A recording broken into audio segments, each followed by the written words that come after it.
Hello friends, இன்றைக்கி நம்ம பாசிப்பருப்பை வச்சு ஒரு அல்வா செய்ய போகிறோம். ரொம்ப சூப்பராக இருக்கும் இந்த அல்வா. இதுக்கு பேர் அசோகா அல்வான்னு சொல்லுவாங்க. இப்போ இந்த அல்வா எப்படி செய்யலான்னு பார்க்கலாம். சூப்பராக இருக்குது பாருங்கள். இந்த மாதிரி நல்லா அழகாக இருக்கும், நல்லா டேஸ்ட்டாக இருக்கும். இதுக்கு நான் 1 கப் பாசிப்பருப்பு எடுத்துக்கிறேன். நீங்கள் எந்த கப் எடுக்கிறீங்களோ அந்த கப்லேயே சுகரு எல்லாத்தையும் அளந்து எடுத்துக்கோங்க. நல்லா கழுவி கொஞ்சம் நேரம் ட்ரை பண்ணி வச்சுக்கோங்க. இந்த ஈரம் போக நல்லா இது பண்ணிவிட்டு கடாயில் போட்டு நல்லா வறுத்து எடுங்க. வெறும் கடாயிலே போட்டு வருங்க, நல்லா வருங்க.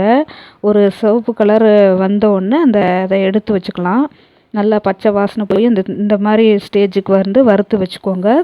வறுத்து வச்சுட்டு இப்போ அந்த கடாயிலே நெய் விட்டு முந்திரி பருப்பை போட்டு வறுத்து வச்சுக்கோங்க. வறுத்துட்டு இப்போ 1 டீஸ்பூன் ரவை போட்டு, அதோட 1 டீஸ்பூன் கடலை மாவு போட்டுக்கோங்க. போட்டுட்டு அதை நல்லா வறுத்துக்கோங்க. நல்லா வறுத்துட்டு இதோட நம்ம வறுத்து அரைச்சி வச்சுருக்க பாசிப்பருப்பை நம்ம இதோட சேர்த்துக்கணும். நல்லா நைஸாக பாசிப்பருப்பை அரைச்சிருங்க. அரைச்சிட்டு இதோட நல்லா கலந்து நல்லா வறுத்துடுங்க. இந்த நெய்யில் இப்போ இந்த மாதிரி வறுத்துட்டு அதே கப் அளவில் 2.5 கப் அளவு தண்ணி ஊற்றணும்.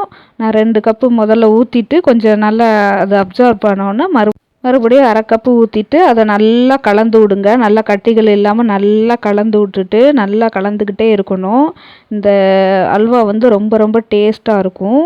நம்ம இதை விசேஷ நாளுகளுக்கு செய்யலாம். ரொம்ப டேஸ்ட்டாக இருக்கும், வித்தியாசமாக இருக்கும்.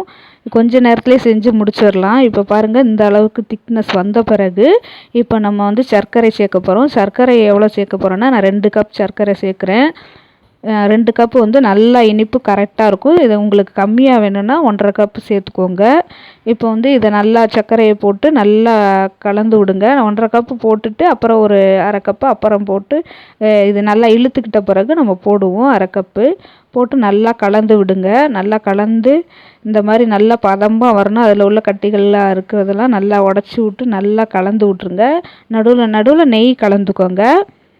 இந்த பாசிப்பருப்பு அல்வா ரொம்ப டேஸ்ட்டாக இருக்கும். நீங்கள் கலர் பொடி வேணும்னாலும் நீங்கள் ரெட் கலர் உங்களுக்கு பிடிக்கும்னா ஃபுட் கலர் சேர்த்துக்கோங்க.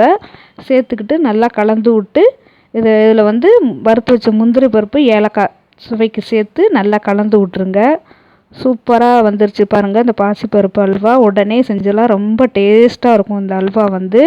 இதை குழந்தைகளுக்கு பெரியவங்களுக்கு செஞ்சு கொடுங்க, ரொம்ப நல்லா இருக்கும். இதை நான் 1 கப் எடுத்து இதில் வச்சுக்கிறேன். இது ரொம்ப ரொம்ப அருமையாக வந்திருக்கு பாருங்கள். நல்லா கிளாஸியாக அழகாக வந்திருக்கு பாருங்கள். இந்த பாசிப்பருப்பு அல்வா உடனே செஞ்சிடலாம் வீட்டில் விசேஷ நாளில். 1 கப்பு இருந்தால் போதும், உடனே செஞ்சிடலாம். இந்த வீடியோ பிடிச்சிருந்தால் லைக் பண்ணுங்கள், ஷேர் பண்ணுங்கள், சப்ஸ்கிரைப் பண்ணுங்கள். பக்கத்தில் இருக்க பெல் ஐக்கானை கிளிக் பண்ணி வச்சுக்கோங்க. அப்போ தான் நான் போடக்கூடிய வீடியோ உடனுக்குடன் வரும்.